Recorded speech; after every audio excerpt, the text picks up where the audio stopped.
All right, I have to give a little bit of a warning. This episode does have themes of suicide, so let's dive right in. If you don't want to go in, please do not. Your safety is what matters. Okay. To my dad, pity was love, which is why he loved it when people pitied. It meant they cared, and also forgot to ask him if it was reciprocal. Yet I found the quality annoying on him. As we walked through the basilica, he proceeded to talk about these mysterious suicide attempts without mentioning who, what, where, and why. They were just his wail calls for pity, and I did not bite. Instead, I had a much darker thought. Well, you did not succeed.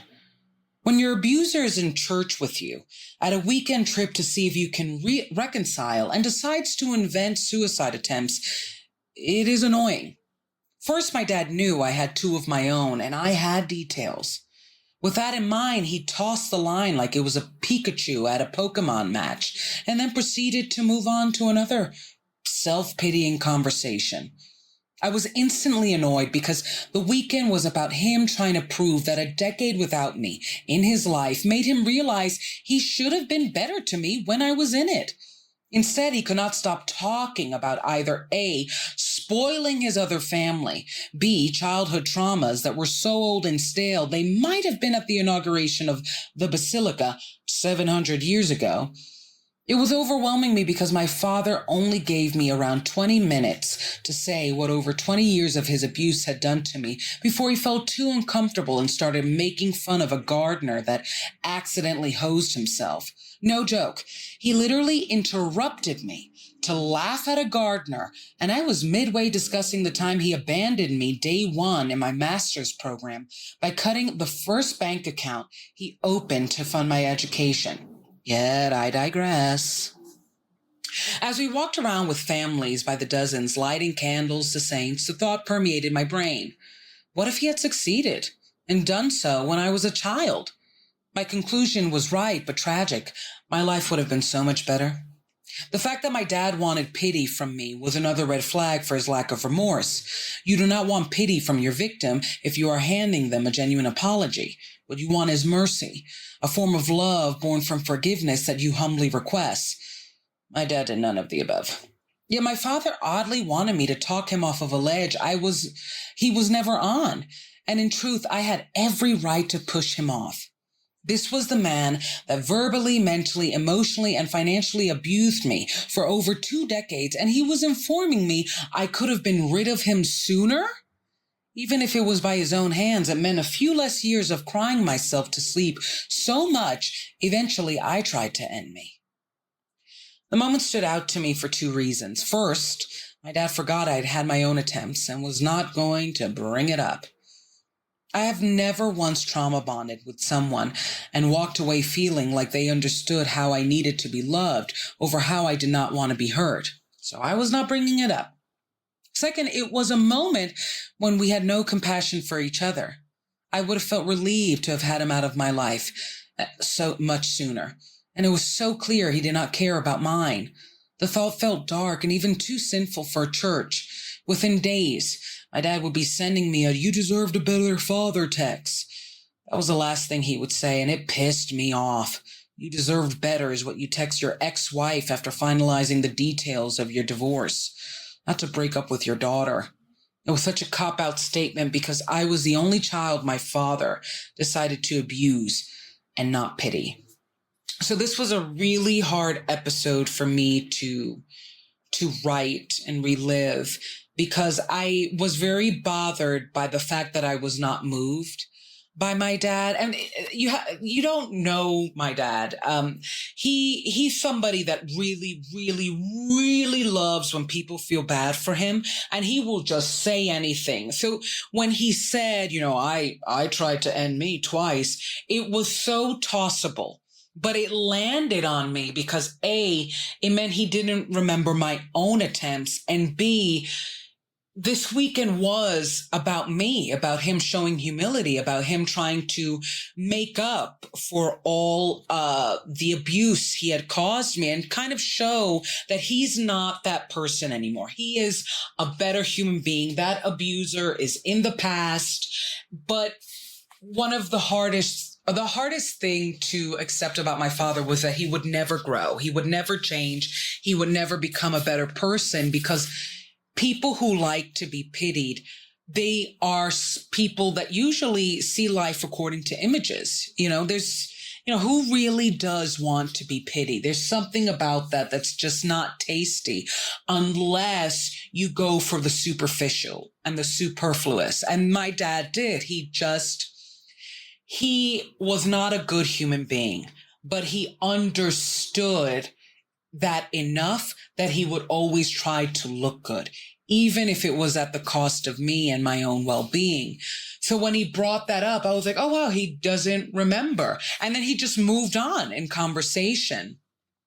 And it was really, really hard writing this episode and kind of digesting that moment. But I felt like I needed to talk about it, because I say that one of the reasons I'm doing Daddy Recovery is because of YouTube comment sections. I watch a lot of ASMR and Reiki videos. And if you ever go and watch those videos, what you're going to see is a lot of, regular schmegular people like myself.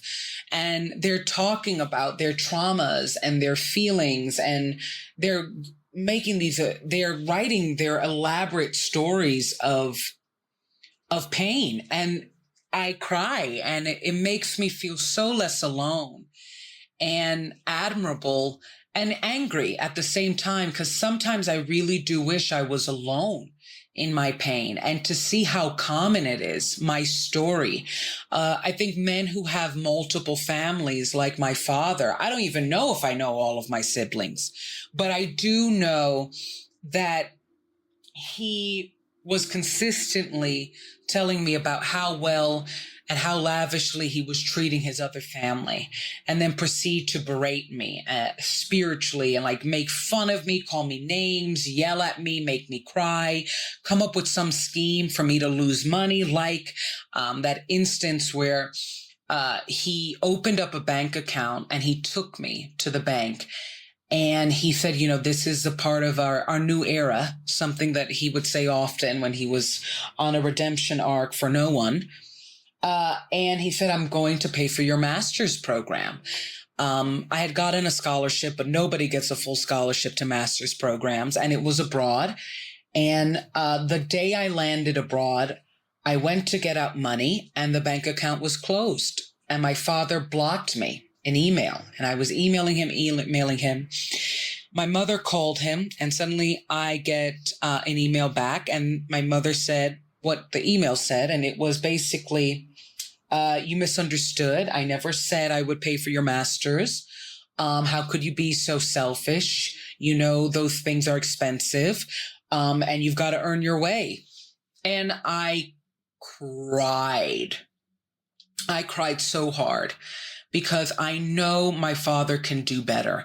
He was just choosing not to do better for me. Because if you're telling somebody all the time, I treat my other kids so great, and you see them all in, designer, and they're getting jobs because he's using his contacts to make sure they get jobs and go to the best schools, and he doesn't do that for you.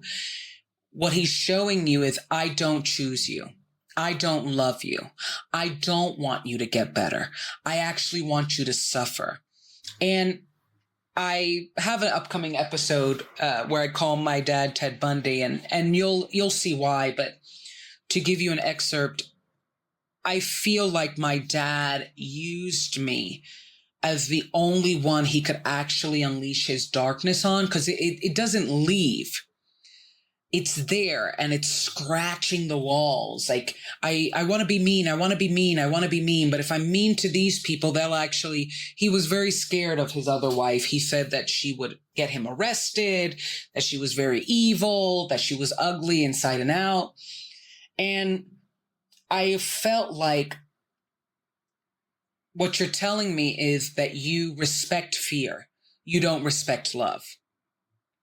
And when he talked about attempting suicide so fleetingly, he totally forgot I did. And he didn't care. And again, men with multiple families, I think they treat their kids like ice cream flavors, and they have the tendency to like really like one kid for a while. And then, that kid is chocolate, and now they're on to strawberry. So they're hanging out with strawberry more. And I was never my dad's favorite. He always hated me.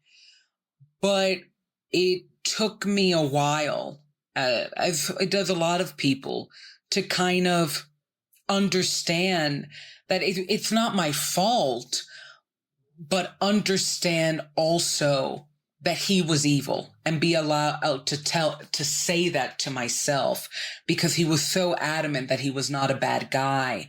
He was just lost, and I wasn't that good of a kid. And one of the most painful things that I realized in writing this episode, for however brief it is kind of that my dad, it wasn't just that he chose not to provide for me, is that he chose to abuse me and convert me into this person that couldn't provide for themselves, didn't have the confidence, was always choosing people that were like her abuser, aka my dad. Exes, friends, that emulated his form of abuse, speaking to me with like vulgar and calling me names. And it was a lot. It was a lot. And I do this because I want to heal, but I really do hope that this podcast and this series finds people that really need to know it was them. It's not you. You couldn't have made them love you. You can't be love if you're always plotting and scheming and focused on your image. Those people don't love. They just want to be loved. And I stopped loving my dad, because to love him was to not love myself. And when that truth is your father, it's hard. It's hard. So prayers up to everybody, and follow Daddy Recovery.